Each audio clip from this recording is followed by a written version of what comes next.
महाकाल की काली। काली का अर्थ है समय और काल।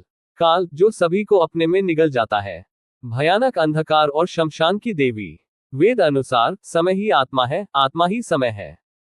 मां कालिका की उत्पत्ति धर्म की रक्षा और पापियों राक्षसों का विनाश करने के लिए हुई है। काली को माता जगदम्बा की महामाया कहा गया है। मां ने सती और पार्वती के रूप में जन्म लिया था। सती रूप में ही उन्होंने 10 महाविद्याओं के माध्यम से अपने 10 जन्मों की शिव को झांकी दिखा दी थी।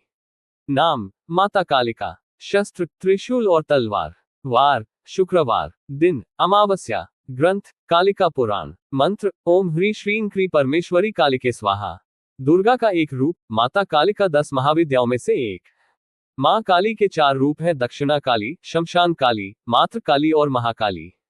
राक्षस वध माता ने महिषासुर, चंड, मुंड, धूम्राक्ष, रक्तबीज, शुंभ, निशुंभ आदि राक्षसों के वध किए थे।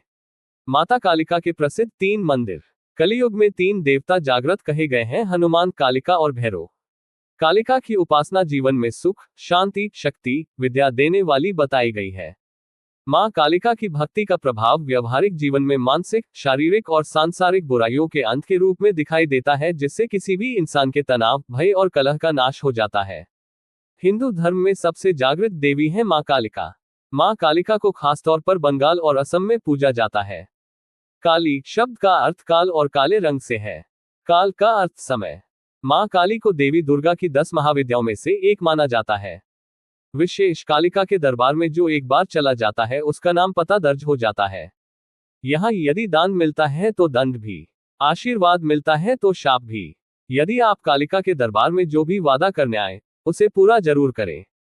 जो भी मन्नत के बदले को करने का वचन दें उसे पूरा जरूर करें, अन्यथा कालिका माता रुष्ट हो सकती है।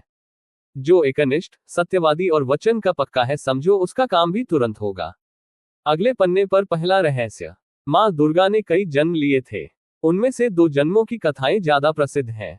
पहला, जब उन्होंने राजा दक्ष के यहाँ सती के रूप में जन्म लिया था और फिर वे यज्ञ की आग में कूदकर भस्म हो गई थी। दूसरा, जब उन्होंने पर्वतराज हिमालय की पुत्री के रूप में जन्म लिया तब वे पार्वती कहलाईं। दक्ष प्रजापति ब्रह्मा के पुत्र थे। उनकी दत्तक पुत्री थी सती, जिन्होंने तपस्या करके शिव को अपना पति बनाया, लेकिन शिव की जीवन शैली दक्ष को बिल्कुल ही नापसंद थी। शिव और सती का अत्यंत सुखी दाम्पत्य जीवन था, पर शिव को बेइज्जत करने का ख्याल दक्ष के दिल से नहीं गया था। इसी मंशा से उन्होंने एक यज्ञ का आयोजन किया जिसमें शिव और सती को छोड़कर सभी देवी देवताओं को निमंत्रित किया। जब सती को इसकी सूचना मिली तो उन्होंने उस यज्ञ में जाने की ठान ली। शिव से अनुमति मांगी तो उन्होंने साफ मना कर दिया। उन्होंने कहा कि जब हमें बुलाया ही नहीं है तो हम क्यों जाएं? सती ने कहा कि मेरे पिता हैं तो मैं तो बिन बुलाए भी जा सकती हूँ। लेकिन शिव ने उन्हें वहां जाने से मना किया तो माता सती को क्रोध आ गया और क्रोधित होकर वे कहने लगी, मैं दक्ष यज्ञ में जाऊंगी और उसमें अपना हिस्सा लूंगी, नहीं तो उसका विध्वंस कर दूंगी। वे पिता और पति के इस व्यवहार से इतनी आहत हुई कि क्रोध से उनकी आंखें लाल हो गईं। वे उग्र दृष्टि से शिव को देखने लगी। उनके होंठ फड़फड़ाने लगे। फिर उन्होंने भयानक अट्टहास किया। शिव भयभीत हो गए। वे इधर उधर भागने लगे। उधर क्रोध से सती का शरीर जलकर काला पड़ गया। उनके इस विकराल रूप को देखकर शिव तो भाग चले, लेकिन जिस दिशा में भी वे जाते वहां एक न एक भयानक देवी उनका रास्ता रोक देती। वे 10 दिशाओं में भागे और 10 देवियों ने उनका रास्ता रोका और अंत में सभी काली में मिल गईं। हारकर शिव सती के सामने आ खड़े हुए। उन्होंने सती से पूछा, कौन है ये? सती ने बताया, ये मेरे 10 रूप हैं। आपके सामने खड़ी कृष्ण रंग की काली है, आपके ऊपर नीले रंग की तारा है, पश्चिम में छिन्नमस्ता, बाएं भुवनेश्वरी, पीठ के पीछे बगलामुखी, पूर्व दक्षिण में द्युमावती, दक्षिण पश्चिम में त्रिपुर सुंदरी, पश्चिम उत्तर में मातंगी तथा उत्तर पूर्व में षोडशी है और मैं खुद भैरवी रूप में अभयदान देने के लिए आपके सामने खड़ी हूँ। माता का ये विकराल रूप देख शिव कुछ भी नहीं कह पाए और वे दक्ष यज्ञ में चली गईं। अगले पन्ने पर दूसरा रहस्य। दुखों को तुरंत दूर करती काली। 10 महाविद्याओं में से साधक महाकाली की साधना को सबसे शक्तिशाली और प्रभावशाली मानते हैं, जो किसी भी कार्य का तुरंत परिणाम देती है। साधना को सही तरीके से करने से साधकों को अष्टसिद्धि प्राप्त होती है। काली की पूजा या साधना के लिए किसी गुरु या जानकार व्यक्ति की मदद लेना जरूरी है। महाकाली को खुश करने के लिए उनकी फोटो या प्रतिमा के साथ महाकाली के मंत्रों का जाप भी किया जाता है। इस पूजा में महाकाली यंत्र का प्रयोग भी किया जाता है। इसी के साथ चढ़ावे आदि की मदद से भी मां को खुश करने की कोशिश की जाती है। अगर पूरी श्रद्धा से माँ की उपासना की जाए तो आपकी सारी मनोकामनाएं पूर्ण हो सकती हैं। अगर माँ प्रसन्न हो जाती हैं तो माँ के आशीर्वाद से आपका जीवन बहुत ही सुखद हो जाता है। अगले पन्ने पर तीसरा रहस्य, कालरात्रि और काली। दुर्गा के 9 रूपों में 7वां रूप है देवी कालरात्रि का, इसलिए नवरात्र के 7वें दिन माँ कालरात्रि की पूजा होती है। कालरात्रि माता गले में विद्युत की माला धारण करती हैं। इनके बाल खुले हुए हैं और गर्दभ की सवारी करती हैं, जबकि काली नरमुंड की माला पहनती हैं और हाथ में खप्पर और तलवार लेकर चलती हैं। काली माता के हाथ में कटा हुआ सिर है जिससे रक्त टपकता रहता है। भयंकर रूप होते हुए भी माता भक्तों के लिए कल्याणकारी है। कालरात्रि माता को काली और शुभंकरी भी कहा जाता है। कालरात्रि माता के विषय में कहा जाता है कि ये दुष्टों के बाल पकड़कर खड्ग से उसका सिर काट देती है। रक्तबीज से युद्ध करते समय मां काली ने भी इसी प्रकार से रक्तबीज का वध किया था। अगले पन्ने पर चौथा रहस्य, जीवन रक्षक मां काली। माता काली की पूजा या भक्ति करने वालों को माता सभी तरह से निर्भीक और सुखी बना देती है। वे अपने भक्तों को सभी तरह की परेशानियों से बचाती हैं। तारांकन लंबे समय से चली आ रही बीमारी दूर हो जाती है। तारांकन ऐसी बीमारियां जिनका इलाज संभव नहीं है, वह भी काली की पूजा से समाप्त हो जाती है। तारांकन काली के पूजक पर काले जादू, टोने टोटकों का प्रभाव नहीं पड़ता। तारांकन हर तरह की बुरी आत्माओं से माता काली रक्षा करती है। तारांकन कर्ज से छुटकारा दिलाती है। तारांकन बिजनेस आदि में आ रही परेशानियों को दूर करती है। तारांकन जीवनसाथी या किसी खास मित्र से संबंधों में आ रहे तनाव को दूर करती है। तारांकन बेरोजगारी, करियर या शिक्षा में असफलता को दूर करती है। तारांकन कारोबार में लाभ और नौकरी में प्रमोशन दिलाती है। तारांकन हर रोज कोई न कोई नई मुसीबत खड़ी होती हो तो काली इस तरह की घटनाएं भी रोक देती है। तारांकन शनि राहु की महादशा या अंतरदशा, शनि की 7.5, शनि का ढैया आदि सभी से काली रक्षा करती है। पितृदोष और कालसर्प दोष जैसे दोषों को दूर करती है। अगले पन्ने पर 5वां रहस्य, कालिका का यह अचूक मंत्र है। इससे माता जल्द से सुन लेती हैं, लेकिन आपको इसके लिए सावधान रहने की जरूरत है। आजमाने के लिए मंत्र का इस्तेमाल न करें। यदि आप काली के भक्त हैं तो ही करें। मंत्र, ओम नमो काली कंकाली महाकाली मुख सुंदर जिह्वा वाली, 4 वीर भैरव 84, 4 बत्ती पूजू पाने मिठाई। अब बोलो काली की दुहाई। इस मंत्र का प्रतिदिन 108 बार जाप करने से आर्थिक लाभ मिलता है। इससे धन संबंधित परेशानी दूर हो जाती है। माता काली की कृपा से सब काम संभव हो जाते हैं। 15 दिन में एक बार किसी भी मंगलवार या शुक्रवार के दिन काली माता को मीठा पान व मिठाई का भोग लगाते रहें। अगले पन्ने पर छठा रहस्य, रक्तबीज का वध। ब्रह्मा जी के शरीर से ब्राह्मी, विष्णु से वैष्णवी, महेश से महेश्वरी और अंबिका से चंडिका प्रकट हुई। पल भर में सारा आकाश असंख्य देवियों से आच्छादित हो उठा। ब्राह्मणी ने अपने कमंडल से जल छिड़का जिससे राक्षस तेजहीन होने लगे। वैष्णवी अपने चक्र, महेश्वरी अपने त्रिशूल से, इंद्राणी वज्र से और सभी देवियां अपने अपने आयुधों से आक्रमण कर रही थीं। राक्षस सेना भागने लगी।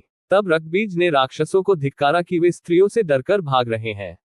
रक्तबीज हमला करने आया तो इंद्राणी ने उस पर शक्ति चलाई जिससे उसका सर कट गया और रक्त भूमि पर गिरा।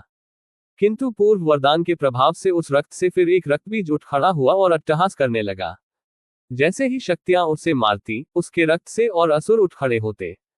जल्द ही असंख्य रक्तबीज सब और दिखने लगे। मां चंडिका ने श्रीकाली से कहा कि इसका रक्त भूमि पर गिरने से रोकना होगा जिससे और रक्तबीज न जन्मे। देवी काली ने कहा कि आप सब इन्हें मारे, मैं एक बूंद रक्त भी भूमि पर न पड़ने दूंगी। और ऐसा ही हुआ भी। जल्द ही सारे नए रक्तबीज युद्ध में मारे गए। तब रक्तबीज समझ गया कि काली उसे पुनर्जीवित नहीं होने दे रही है, तो वह चंडिका को मारने दौड़ा। तब चंडिका ने उसे मार दिया और काली ने रक्त को भूमि पर न गिरने दिया। देवता चंडिका की जय जयकार करने लगे। अगले पन्ने पर 7वां रहस्य, महाकाली की उत्पत्ति कथा। श्रीमार्कंडेय पुराण एवं श्री दुर्गा सप्तशती के अनुसार काली मां की उत्पत्ति जगत जननी मां अम्बा के ललाट से हुई थी। कथा के अनुसार शुंभ निशुंभ दैत्यों के आतंक का प्रकोप इस कदर बढ़ चुका था कि उन्होंने अपने बल, छल एवं महाबली असुरों द्वारा देवराज इंद्र सहित अन्य समस्त देवतागणों को निष्कासित कर स्वयं उनके स्थान पर आकर उन्हें प्रांक्षा हेतु भटकने के लिए छोड़ दिया। दैत्यों द्वारा आतंकित देवों को ध्यान आया कि महिषासुर के इंद्रपुरी पर अधिकार कर लिया है। तब दुर्गा ने ही उनकी मदद की थी। तब वे सभी दुर्गा का आह्वान करने लगे। उनके इस प्रकार आह्वान से देवी प्रकट हुई एवं शुंभ निशुंभ के अति शक्तिशाली असुर चंड तथा मुंड दोनों का एक घमासान युद्ध में नाश कर दिया। चंड मुंड के इस प्रकार मारे जाने एवं अपनी बहुत सारी सेना का संहार हो जाने पर दैत्यराज शुंभ ने अत्यधिक क्रोधित होकर अपनी संपूर्ण सेना को युद्ध में जाने की आज्ञा दी तथा कहा कि आज 86 उदयोध नामक दैत्य सेनापति एवं कंबू दैत्य के 84 सेनानायक अपनी वाहिनी से घिरे युद्ध के लिए प्रस्थान करें। कोटिवीर्य कुल के 50, धौम्र कुल के 100 असुर सेनापति मेरे आदेश पर सेना एवं कालक, दौर्हृद, मौर्य व कालकेय असुरों सहित युद्ध के लिए कूच करें। अत्यंत क्रूर दुष्टाचारी असुर राज शुंभ अपने 7 सहस्र असुरों वाली महासेना लेकर चल पड़ा। उसकी भयानक दैत्य सेना को युद्धस्थल में आता देखकर देवी ने अपने धनुष से ऐसी टंकार दी कि उसकी आवाज से आकाश व समस्त पृथ्वी गूंज उठी। पहाड़ों में दरारें पड़ गईं। देवी के सिंह ने भी दहाड़ना प्रारंभ किया। फिर जगदम्बिका ने घंटे के स्वर से उस आवाज को दुगना बढ़ा दिया। धनुष, सिंह एवं घंटे की ध्वनि से समस्त दिशाएं गूंज उठी। भयंकर नाद को सुनकर असुर सेना ने देवी के सिंह को और मां काली को चारों ओर से घेर लिया। तदनंतर असुरों के संहार एवं देवगणों के कष्ट निवारण हेतु परमपिता ब्रह्मा जी, विष्णु, महेश, कार्तिकेय, इंद्रादि देवों की शक्तियों ने रूप धारण कर लिए एवं समस्त देवों के शरीर से अनंत शक्तियां निकलकर अपने पराक्रम एवं बल के साथ मां दुर्गा के पास पहुंची। तत्पश्चात समस्त शक्तियों से घिरे शिव जी ने देवी जगदम्बा से कहा, मेरी प्रसन्नता हेतु तुम इस समस्त दानव दलों का सर्वनाश करो। तब देवी जगदम्बा के शरीर से भयानक उग्र रूप धारण किए चंडिका देवी शक्ति रूप में प्रकट हुई। उनके स्वर में सैकड़ों गीदड़ों की भांति आवाज आती थी। असुरराज शुंभ निशुंभ क्रोध से भर उठे। वे देवी कात्यायनी की ओर युद्ध हेतु बढ़े। अत्यंत क्रोध में चूर उन्होंने देवी पर बाण, शक्ति, शूल, फरसा, ऋषि आदि अस्त्रों शस्त्रों द्वारा प्रहार प्रारंभ किया। देवी ने अपने धनुष से टंकार की एवं अपने बाणों द्वारा उनके समस्त अस्त्रों शस्त्रों को काट डाला जो उनकी ओर बढ़ रहे थे। मां काली फिर उनके आगे आगे शत्रुओं को अपने शूलादि के प्रहार द्वारा विदीर्ण करती हुई व खट्वांग से कुचलती हुई समस्त युद्धभूमि में विचरने लगी। सभी राक्षसों चंड मुंडादि को मारने के बाद उसने रक्तबीज को भी मार दिया। शक्ति का यह अवतार एक रक्तबीज नामक राक्षस को मारने के लिए हुआ था। फिर शुंभ निशुंभ का वध करने के बाद भी जब काली मां का गुस्सा शांत नहीं हुआ, तब उनके गुस्से को शांत करने के लिए भगवान शिव उनके रास्ते में लेट गए और काली मां का पैर उनके सीने पर पड़ गया। शिव पर पैर रखते ही माता का क्रोध शांत होने लगा। जय माता कालका की जय।